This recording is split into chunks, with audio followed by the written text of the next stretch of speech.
Hi friends, ఈరోజు వెరైటీగా అది కూడా ఎంతో టేస్టీగా ఒక పులిహోర చేసుకుందాం.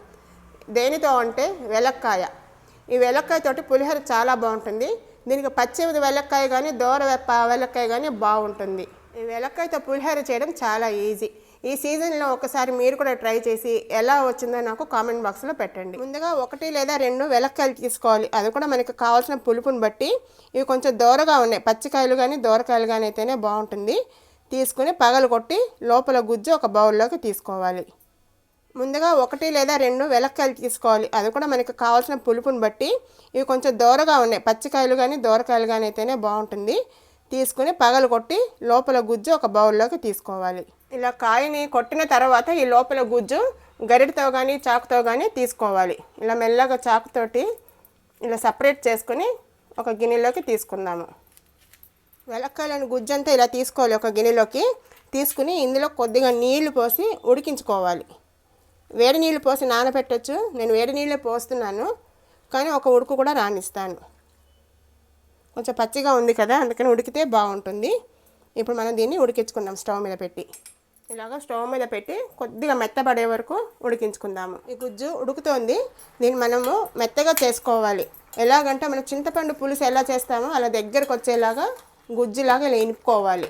ఇనుపుకొని ఇందులో కొద్దిగా బెల్లం వేయాలి.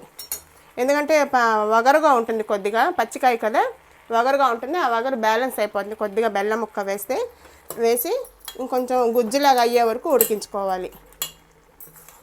ఇలా మధ్య మధ్యలో ఇనిపేస్తూ ఉండాలి, మ్యాష్ చేయాలి. ఇనపడం అంటే ఇలా మ్యాష్ చేస్తూ గుజ్జులాగా అయ్యే వరకు ఉడికించుకోవాలి. ఇది బాగా ఉడికిపోయింది. ఇప్పుడు స్టవ్ కట్టేసి బాగా చల్లారనివ్వాలి. ఇప్పుడు పులిహోర పోపు కూడా రెడీ పెట్టుకుందాము. దానికి ఏమేమి కావాలంటే శనగపప్పు, మినపప్పు, ఆవాలు, ఒక 2-3 ఎండుమిరపకాయలు, కొంచెం మెంతులు వేస్తే మంచి టేస్ట్ ఫ్లేవర్ వస్తాయి. అలాగే కొంచెం అల్లం ముక్క తరిగి పెట్టుకోవాలి.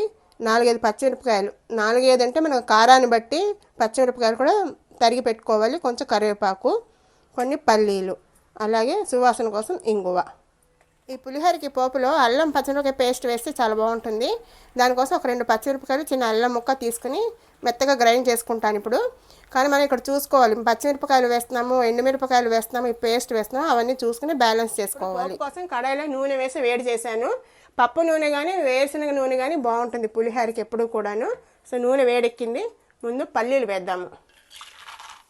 పల్లీలు వేగడానికి కొద్దిగా టైం పడుతుంది కాబట్టి ముందు అది వేస్తే ఇది కొంచెం వేగిన తర్వాత మిగిలిన వేద్దాం. పల్లీలు కొద్దిగా వేగాయి. ఇప్పుడు ఇందులో ఇవన్నీ వేసేద్దాము. ఈ పప్పులను రెడీ పెట్టుకున్నాం కదా పోపు కోసం, ఇవన్నీ వేసేద్దాము.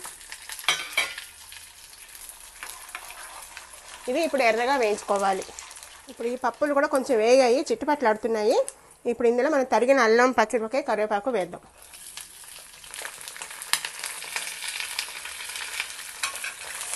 ఇప్పుడు ఇందులో కొంచెం ఇంగువ, కొద్దిగా పసుపు. ఈ పోపంతా వేగింది. లాస్ట్లో మనం దంచుకున్న అల్లం పచ్చిమిరపకాయ పేస్ట్ వేయాలి. వేసి ఇది ఎక్కువ వేగిపోక్కర్లేదు, జస్ట్ ఆ వేడి మీద వేస్తే సరిపోతుంది. ఇప్పుడు మనం స్టవ్ కట్టేసి అన్నంలో కలిపేసుకుందాము. పోపు వేగిన తర్వాత ఇందులో మనం ఉడికించుకున్న వెలగపండు ముద్ద కొద్దిగా వేసుకుందాము. పులుపుకి ఎంత కావాలో అంత వేసుకుందాము. కొంచెం ముద్ద పక్కన పెట్టుకుందాము. అవసరమైతే వాడుకోవచ్చు, లేకపోతే లేదు. ఒకసారి బాగా కలిపేసి స్టవ్ కట్టేద్దాం. పులిహోర కోసం అన్నాన్ని పొడిగా వండుకొని ఒక బేసిన్లో వేసుకున్నాను.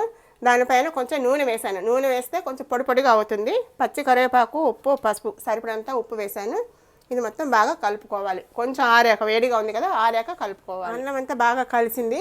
ఇప్పుడు మనం ఇందులో వేయించుకున్న పోపు అంతా వేసుకోవాలి. ఇది ఆరింది కూడా, కొద్దిగా గోరువెచ్చగా ఉంది.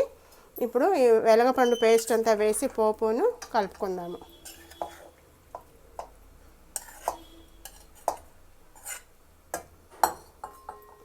బాగా కలిసేలాగా కలుపుకోవాలి.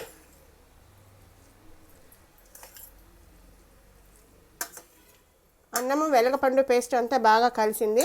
ఇప్పుడు మనం ఒక సర్వింగ్ బౌల్లోకి తీసుకుని సర్వ్ చేసుకుందాము. ఈ వీడియో కనుక నచ్చినట్టయితే లైక్ చేయండి, షేర్ చేయండి. అదే మొదటిసారి చూస్తున్న వాళ్ళైతే సబ్స్క్రైబ్ చేయడం మర్చిపోవద్దు.